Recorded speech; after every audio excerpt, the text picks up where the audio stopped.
influence is really about understanding what ultimately you hope to achieve. And so the ability to really focus in on an alignment of goals and understanding what's important to the other person. I think one of the most valuable traits in a leader is the ability to empathize. And empathy is about understanding. And if I'm sitting across the table from someone, it's equally important for me to understand what's important to the person I'm negotiating with or having a conversation with, as it is for me to understand what's important to me. And as the conversations evolve, being able to ask the right questions. One company raked in $60.5 billion in revenue last year. That's right, $60.5 billion in revenue last year. But what many don't realize is that American Express actively built their success via strategic partnerships. And the key negotiator behind so much of this, Glenda McNeal, Chief Partner Officer at American Express. From travel to tech to retail, American Express collaborates with the world's biggest brands like Delta and F1. Lesser known are the acquisitions American Express has been building over the years. Companies like Resy and Talk, both restaurant reservation platforms and event management technology providers, all part of its broader strategy to enhance its card member experiences in the dining and lifestyle sectors.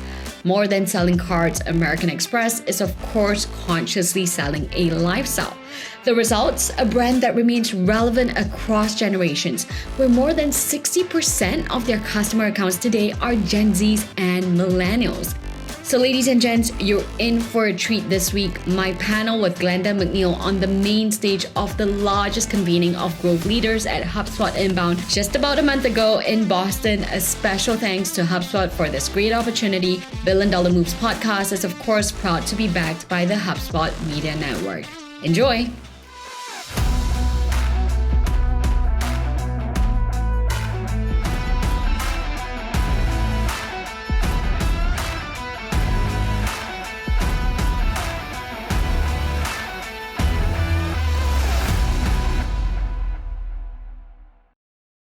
Today, we will be talking about the power of partnerships, something that is super important as you all think about growth and scaling global businesses. And without further ado, I have the most perfect guest for this, a rock star in her own right who has created her last 3 roles in a global organization, the Chief Partner Officer of American Express, Glenda McNeal.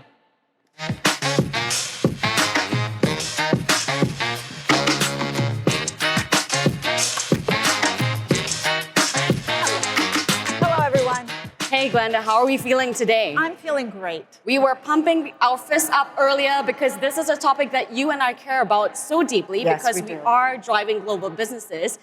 I want to start with getting to know you a little bit, right? You know, with what we do at Billion Dollar Moves, it's all about the leader behind the multi-billion deals. So let's start with a quick rapid fire. Are you ready for this? I'm ready. All right, let's see. What's something you're obsessed with? Today I'm obsessed with sleep hygiene. I tend to burn the candle on both ends, and I am now really focused on trying to get to 7 hours of sleep. So I have to do the mental math of what time I need to be in a certain place and subtract it all and get my workout in and then see how many hours I can squeeze in. Got it. Top 3 people on your speed dial. My son, my daughter, and my chief of staff. Something someone said that has stayed with you till today.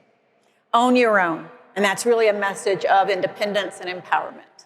Love that. And I've lived it. Absolutely. And of course, we will find out who said that to you. But I hear that it is part of your childhood. And we know that, you know, in many ways, as leaders, our childhood shapes us more than we know and more than we realize. So the question to you is, as a child of, I guess, 8 in the family, how did that influence you? So I am the last of 8 kids. I grew up on a farm. And the notion of having the independence was very important to my mother. And so she was the person who gave me that advice. Yeah, love that. And fast forward today, of course, you are the Chief Partner Officer, the first in its history for American Express. And in fact, you created this job that you now sit in. I did. And you've done that for the past 3 roles. Tell us a little bit about the skill sets that you've had that has continued to bring you higher in your career today? Well, I take it back to how I grew up, and being the last of 8 kids, I had a great opportunity to be an observer. While there are 8 of us, there's 7 girls and 1 boy, and so there were lots of opportunities to learn. And the things that I learned that I think carry through to my career today and being in a role responsible for large strategic partnerships, number 1 is communications. And what I mean by communications is really intentional communications. So I have a phrase, watch to see and listen to hear. That's moving from passive behaviors to active behaviors. So when you think about being in a conference room or sitting here next to you, I can know that I'm sitting next to you, I see you. But being able to really be consciously aware of what you have on, the shoes you're wearing, the red lipstick, the gold earrings, that's really focusing in and being an observer.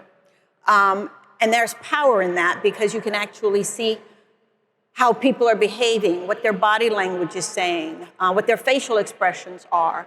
And those are cues into some of the reactions to what you're saying. Listening to hear is about active listening, and it's really about listening to understand as opposed to just hearing. We all hear, but when you're really listening, you pick up the nuances. And in negotiations, that served me very well because sometimes information is really in what is not being said, and there's power in it in being able to understand that. And then really looking in at how people are responding from a behavior standpoint as opposed to just words. And so communication was a big part of what I learned that has served me well. The other one is grit. I didn't grow up with a lot of means, and so being able to live with disappointment and be resilient, I transfer that back into not every deal is going to work. Not every situation is going to be favorable, and being able to pick yourself up, look beyond the disappointments and really focus in on challenges has served me well in my roles and helping to define roles. And the last one is values.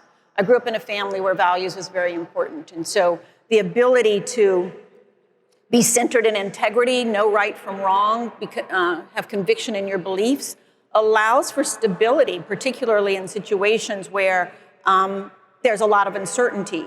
And so when you're doing deals or you're meeting people for the first time or you're building on relationships, being able to be really stable in what you believe in, I think helps in a lot of the uncertainty and the challenges. Yeah, and talking about doing deals, you are the ultimate deal maker, brokering relationships with firms like Delta, F1, Hilton. Talk to us a little bit about the power of influence. You talked a lot about communication, but how do you use your influence to be able to achieve your strategic partnership goals? Well, influence is really about understanding what ultimately you hope to achieve. And so the ability to really focus in on an alignment of goals and understanding what's important to the other person. I think one of the most valuable traits in a leader is the ability to empathize. And empathy is about understanding. And if I'm sitting across the table from someone, it's equally important for me to understand what's important to the person I'm negotiating with or having a conversation with, as it is for me to understand what's important to me. And as the conversations evolve, being able to ask the right questions that allow the conversation to pivot, that allows the conversation, the conversation to change because of things that you say. And so the power of influence is really underlying the understanding that you try to gain in a conversation and being able to really focus in on what is most important to the other person and finding the right places to make the appropriate concessions. Influencing is really about having someone trust you and willing to listen to your point of view. And so how you talk about it, how you position things, and how you understand from others, I think is extremely important. Yeah, and speaking about understanding about others, I was just tuning in to your CEO, Steve Squeri, about your new strategy and sort of how you've grown the business over the last couple of years with a deep focus on Gen Z and millennials as consumer targets, right? And I think a lot of us here, I've spoken to some of you over the last couple of days at Inbound, you're thinking about the next generation and how you can stay ahead of the game to innovate.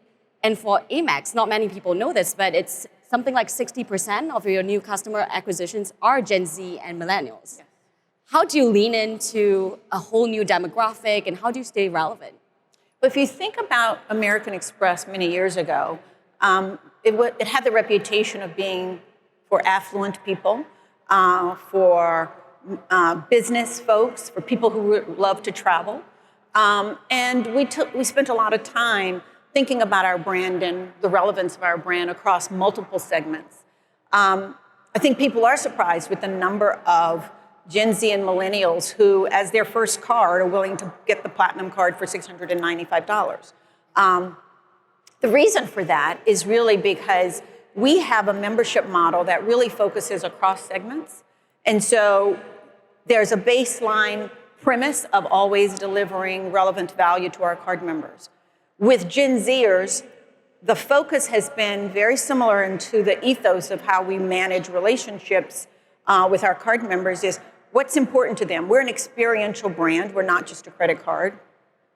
We are a brand that's really focused on experiences and access. And when you think about this segment of the population, they've made some very specific choices on how they want to live their lives. And so they want experiences, they want access. So when you think of Formula One, that is a huge brand. It's got over 1 billion fans. 77% of that fan base is under 35.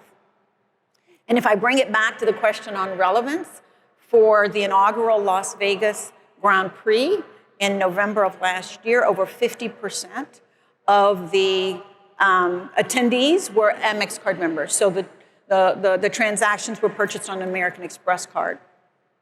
Part of that is American Express being very focused on what's important to the end consumer. We try very hard to anticipate what the needs are and what the wants and desires are. And so access being an important one, we really focus in on the experiential piece of that and the lifestyle of our card members. So relevance is important. The other important part of the lifestyle of Gen Z and millennials is dining. There's rules in people's families. One in mine sometimes is that you can't eat until we take a picture of the food, right? I mean, that's I have that in my family. My brother's a celebrity chef, so. That's a real thing, right? And so dining has become a very important vertical for us. And so what have we done? We've acquired Resi, and we've also just recently acquired Talk. And so these are reservation systems that allow our card members to get access. So reaching segments of consumers is really making sure that we understand who they are, what they want, how they live their lives, and how you then, as the provider who's competing for their business, really focusing in on what's important to them. And I think American Express, through the membership model that we have, but also the partnership model, is very allows us to be able to do that, because an organization like mine works very closely with the businesses to identify those opportunities, to identify the right partners, and then to work across our internal business units to really make sure that we're delivering the kinds of value that meet their priorities, that deliver to the end consumer. And I think that's very important. Yeah, and I was going to ask that. I think there was a lot of tracks in the last couple of days about understanding the consumer and the consumer voice. So it sounds like you have a great pulse on what millennials and Gen Zs want. How have you been able to achieve that? Are you using AI? What's the strategy that you think really works to really get the real message here? You know, American Express has existed since 1850. And we have been really being responsive to card member needs for a very long time. And so does AI help support that? AI is relatively new, and it's a very powerful tool if you know how to use it. So we're testing and learning as we go. But we actually have a lot of information on our card members, right? We are able to actually know where they shop, how much they spend, and because we have an integrated model, we're able to really understand how they live their lives. That data, right? Data is a powerful tool. Being able to actually have the data, know how to use the data, analyze the data, and then use it is where the power is. And so being able to segment that data and use that in a way that really is responsive not only to millennial and Gen Zers, but the boomers and the Gen X population, right? So our segmentation cuts across the population of the segments across the industry and across consumers. And so what we try and do is really focus in on what the needs of that consumer base is, and that is really by mining data and really figuring out, keeping our ear to the ground, but also understanding the pulse of the industry. Yeah, and part of the challenge of keeping the pulse on the industry is that when you cut across geos, it gets increasingly challenging, and building a global business, brokering strategic partnerships across, is not always a bed of roses. What were some of the, lessons that you took away from partnerships that didn't go right or didn't go as planned? Well, partnerships is a tricky thing because partnerships are opportunities to really be strategic and add value and have an impact. And there are challenges when you try and bring brands together. Oftentimes, however, that complexity is compounded by human behavior and personalities, right? And so the bigger part is really making sure that you understand the needs of the individuals that you're working with. And sometimes you have to understand that your values are not aligned or that the timing is not right. I mean, I have a situation where I have a portfolio of accounts, and we actually bring in these accounts that we believe can really come to the table with the mindset of creating value together and going to market together. And we had an account we brought into the business, and it would have fit everything that we were looking for. It was in the travel industry, and it was one where we felt our card members, it would resonate. It was relatively new business model in the marketplace. And we had it in my portfolio for about 3 years. And we really mined it. But what we really found is that they weren't ready for partnerships, right? They were still trying to figure out their own way of doing business, their own way of being able to achieve the things that they wanted to with their customer base. And so sometimes the timing's not right. Now, we're about to re-engage in conversations with them because perhaps now it is the right time. So not necessarily being aligned with values, timing, and then sometimes the balance of trade, right? Sometimes the economics don't work. Sometimes it's not financially feasible. Sometimes you realize that the value that you envisioned really cannot be built around some of the key constraints that you have. And you have to know, as much as you want to get a deal done, you need to know when to walk away and when it's not going to happen. Doesn't mean you walk away forever. It means that you walk away because it's not really in the best interest of either partners to move forward. Yeah, and I guess, I want to make sure that this is as tangible as possible for the folks in the room here. We've got a lot of SMEs, a lot of smaller brands that are going to be as big as Canva, right? We heard from Cameron Adams just yesterday about how they built the business out. You are, of course, working for a behemoth brand that has resources, that's able to, command the attention of other brands to build those partnerships. What about those that don't have your credibility? What is your advice to smaller brands that are really genuinely trying to build and play with the big guns out there? Well, I believe that partnerships is really about growth and innovation. It really is what fuels our business in many ways. So I think it's less about the size of your business. It's really honing in on what is important and how a partnership can actually help. We actually grow our business in 3 ways. We build, we partner, or we buy. And so depending upon the scale of the business, whether it's a behemoth like American Express or it's a small business, it really is about what are your priorities and what are your objectives in the marketplace? And are there ways that you can do it on your own, or are there ways that you can actually find synergies with other companies that can allow you to grow? We also have an opportunity to work with small businesses. So we actually have a small venture group within American Express, and we're always looking for ways to build our business. Resi and Tech Talk that I mentioned earlier are perfect examples of that. We initially invested in them, at least in Resi, and made that acquisition over time, and it's the same thing, we just acquired Talk. Then it's an opportunity to integrate that into the business. So I think fundamentally the principles are the same, is what are the needs of the business, who can help you create that value, building those trusting relationships and building the credibility, because I go back to once you understand what it is that you're really interested in doing and where that value is having a plan of really what does winning look like for you, and then filling in the space in between that and how you're able to accomplish that and create that value. So knowing that it's about growing your business, knowing there's an opportunity to innovate, it really is focusing in on where you can create that value and what kinds of partners align with the things that are important to you that can help you with your consumer base or growing your business, and beginning to build those out. Yeah. And I guess, we have a special person in the room here with us on stage to be actually giving us a little bit of a pulse of how people are thinking about partnerships. What are your thoughts here on future trends, right? How are you seeing big companies? I mean, one trend that you talked about was acquisition and integration of smaller companies. What are the trends are you excited by?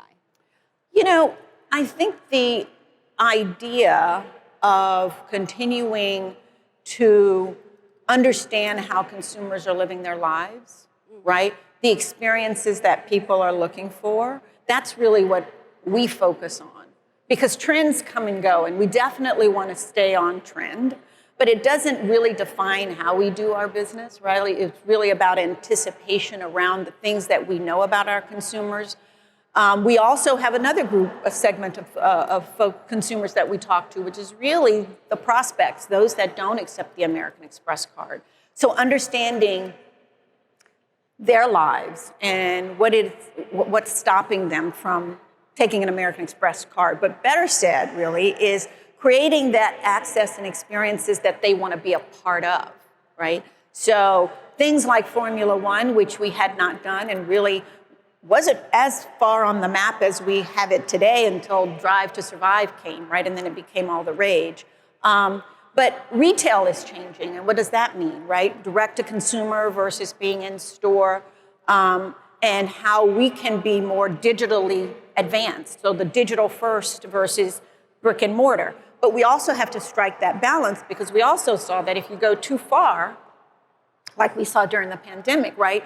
It can cost you, because consumers are telling us they want to be able to go online and have that experience, but they also want to be able to visit the stores and have that, that 3D experience like we talked about when we just met in person. So I think paying attention to what's going on in the industry and watching the trends are important, but listening to your customers and knowing who your target audience is and what's important to them is really what drives how we partner, how we think about our business, and how we prioritize. Yeah, and you've done this, you've cut deals many different ways. What has surprised you actually throughout your career in terms of partnerships, in terms of tactics? Is it an art? Is it a science? Is it a combination of both? Well, I believe that it is I guess it's a little bit of an art and a science. And I say for me, I lean heavily into the art. And the reason I say that, there are some fundamental things about relationships and partnerships. And those are things that really define who you are and how you approach your business and building trust, right? Partnerships is really about trust. And I really think about it as building trust, one relationship or one touch point at a time. It takes a long time to build it. It takes seconds to actually lose it. So I think fundamentally being able to really know that my core values govern me. That's why I think it's kind of an art. I love building relationships. I love meeting new people. I'm a curious learner. I'm a problem solver at heart. And so throw me a hard problem where you say two brands, you can never get them together. You can't get this deal complete. I look for the solutions. I talked about leadership qualities like empathy, right? Understanding and listening in an active way so that you can kind of know what's important to the other person. That's an art. I think my background and how I grew up, the last of 8 kids, helped me with that. But then there's also the ability to hone in your performance around things like strategic thinking. How do you do the critical thinking to really understand the right next strategic move? That might be a little bit of art and a little bit of science, because you've got to be able to understand the fundamentals of the business. You have to understand the financial and economic impact of the decisions that you make. And you have to understand holistically, right, the overall impact of what will drive this and how important it is for the business for you to do this. And so striking that balance, I think, is extremely important. Yeah. And we've covered a lot of ground, but I guess, to take us home here, we've got an audience of growth leaders, right, that are, frankly, really challenged. Everybody is talking about AI that might be cutting out their jobs. Automation is top of mind. And yet competition is getting increasingly stiff as well, because the barrier to entry for a lot of companies to do inbound, the namesake of this conference, is getting tougher to sort of manage. And as you're thinking ahead in the next few years of building your own partnerships, what would your call to action be to these leaders? How can they continue to advance their own skill sets to be able to champion the growth that they know they can get for their companies? I think going back to the point about partnerships being an art or a science or both, the call to action, or what I say centers me in being able to do the job that I do, being able to define jobs within a large behemoth company. And part of that was just really saying, I'm not going to take the traditional path, right? I'm not going to be the greatest product person. I'm not going to be the person who's going to be the greatest marketer. But how do I really hone in on my passions and what I'm most interested in and what I'm told and I believe that I'm good at, and being able to then build those organizations within a company like American Express has been truly a privilege. Being able to work with the largest companies in the world and negotiate the deals and along with my colleagues have been definitely an opportunity that has proven out what I would say is at the core part of what has made me successful. And that is being centered in who I am. It's going back to my values, being able to create a level of stability when I'm challenged, when I'm questioned, to be able to be centered in my beliefs. And so one of the ways that I do that is that I visually recall who I was as a little girl. I actually have a photo of myself at 4 years old that reminds me of what life was defined as for me. And so when I am sitting next to a CEO or my CEO or a group of people where I might have a different point of view or things aren't going as well, or any moment where it seems as though there might be a crisis, or a moment where there's an opportunity to celebrate, I go back to at the heart and at the core of who I am. I'm a person who has values. I respect others. I believe in listening and understanding, and I think I have become more of an empathetic leader because I'm allowing myself to recall that regardless of the success, regardless of all the things that I may have done or that may be on my resume, right, I am still that person, and I think that keeps me grounded and allows me to continue to push through and deliver the results that's expected of me, but also to live in a way that I am comfortable and I have a real sense of conviction around the things that I believe in. And I think it served me well in some of the most challenging moments of my life, both personally and professionally. So, yeah. And so I want to end it in true billion-dollar moves fashion. I know you've talked about centered leadership. Maybe phrase it in a one takeaway line for the audience here. What is $1 billion move that a marketer, a salesperson, anyone, a CEO that's tuning in today can make today?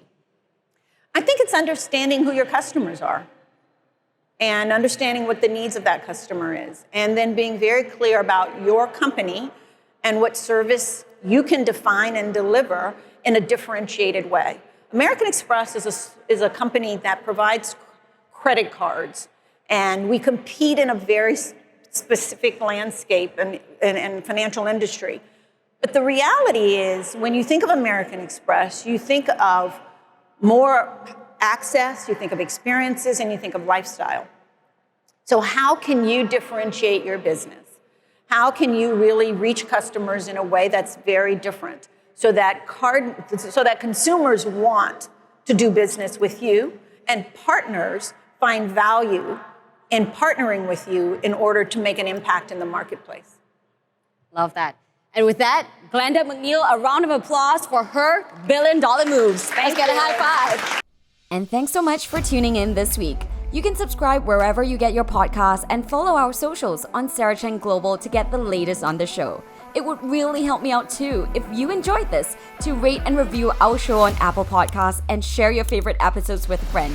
I'm Sarah Chen-Spellings and you've been listening to Billion Dollar Moves.